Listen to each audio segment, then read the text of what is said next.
legislation. Question number 8, the Honourable David Parker. Thank you, Mr Speaker. My question is to the Minister of Finance.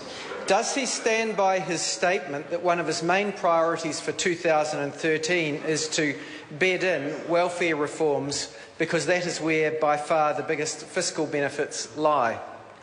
Honourable Bill English. Mr Speaker, yes, but I'd point out to the member that any fiscal benefits arise from getting people off dependency on welfare and into work, which has a benefit for them, a benefit for the community. It also benefits the government's books, and I might say the early signs of the impact of welfare reform are positive.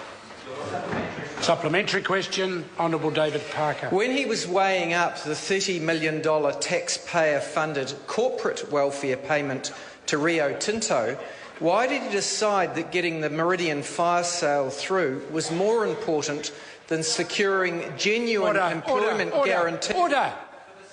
I asked the member to look at the preliminary question that's been asked. He must ask a supplementary that is connected to that. Point of order, Mr Speaker. It might be convenient for the government for us to completely signal everything in a primary question, but it was about welfare payments, and so's the supplementary. Well, I certainly didn't hear that part. I'll invite the member to ask his question again, but if it's in relation to welfare and the welfare system, I will accept that argument from the member. When he was weighing up the $30 million taxpayer-funded corporate welfare payment to Rio Tinto, why did he decide that getting the Meridian fire sale through was more important than securing... Order. Point of order, Honourable Jerry Brownlee. Mr Speaker, questions need to be based on reasonable propositions. You can't make an assertion like that and expect that the Minister would treat it seriously. To suggest that there's a whole activity taking place here, it is actually... Well, it's the other leader. I didn't well, notice he would be very encouraged by the days before. Order. Would the member just finish his point of order? I didn't catch who was interrupting. Well, he referred to a fire sale. That is not a reasonable thing to do in a question, even if it were close to the primary, which relates to welfare reform. Order. I'll hear from the Honourable Trevor Mallard. Thank you, Mr Speaker. Mr Speaker, there are lots of types of welfare. Some of it is the sort that Paula Bennett is in charge of, and some of it is of the sort that the Minister of Finance is more directly responsible for and tends to be in the form of one-off grants to companies. Mr Speaker, this question did not refer at any time to the type of welfare for which Ms Bennett is responsible. Order. I've heard sufficient. On this occasion, I agree with the points raised by Honourable David Parker and Honourable Trevor Mallard. It does refer to welfare. I think it's a long bow, but it still does refer to welfare, and I will accept the question. In regards to the point made by the Honourable Jerry Brownlee, quite often supplementary questions have some quite significant assertions, some wild assertions on occasion. I leave it then for the Minister to deal with that in the way the Minister chooses when he answers. So we will now have the question repeated by the Honourable David Parker. Thank you, Mr Speaker. When he was weighing up the $30 million taxpayer-funded corporate welfare payment to Rio Tinto, why did he decide that getting the Meridian fire sale through was more important than securing genuine employment guarantees for the smelter workforce?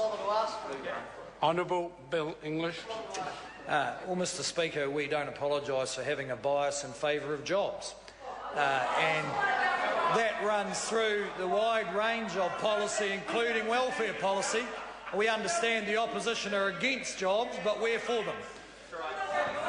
Supplementary. Supplementary question, the Honourable David Parker. Why has he added chorus to the corporate welfare beneficiary list by overriding the Commerce Commission's determination regarding copper broadband pricing, resulting in a wealth transfer of up to $160 million from consumers to Chorus shareholders? Honourable Bill English. Well, Mr Speaker, the member is speculating on what might or might not happen with respect to the Commerce Commission's determination. But as I understand it, that member's party is in favour of the rollout of ultra-fast broadband. Oh, they're against it now. OK, so they're against the jobs at the smelter, and they're against the rollout of ultra-fast broadband, and they're against mining on the West Coast, and they're against drilling for oil in the... Order. That answer is sufficient. Supplementary. Honourable David Parker. Given that his government has signalled its intent to override the determination of the Commerce Commission on copper broadband pricing, how can other businesses and investors expect a level playing field when his government continues to pick winners and dole out corporate welfare when it suits? Honourable Bill English. Speaker, well, I think business, as the member will know from his interactions with business, their confidence is generally rising. They've got pretty high level of confidence, actually, in the government's policy framework. That member will also know that business sees the government as reasonably pragmatic. Occasionally, we make decisions, such as in the case of the smelter, to ensure that the contract was signed and completed. It's not the preference of the government to do that regularly, if at all. But in that case, we believe it was warranted. If we hadn't made that payment and had that contract secured, the opposition would be today saying we were indifferent to the jobs of several thousand people in Invercargill. Supplementary question, Honourable David Parker. Why does his government treat big businesses much more generously, Chorus, Rio Tinto, Sky City, while thousands of smaller businesses and other smaller telecommunication companies that follow the rules continue to struggle? Honourable Bill English. Mr Speaker, the member is simply not correct. In each of the examples that he quotes, the government has made some pragmatic decisions, such as in the case of Chorus, to secure the rollout of ultra-fast broadband. Now, if the member believes that he could have secured that perhaps up to 10 years earlier than the network might have been completed by some other method, then he should let us know.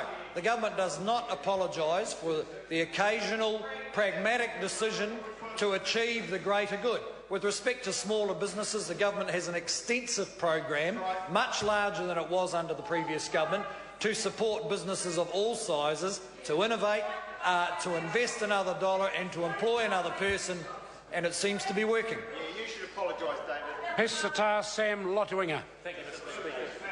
My question is to the Minister of Housing. How is the government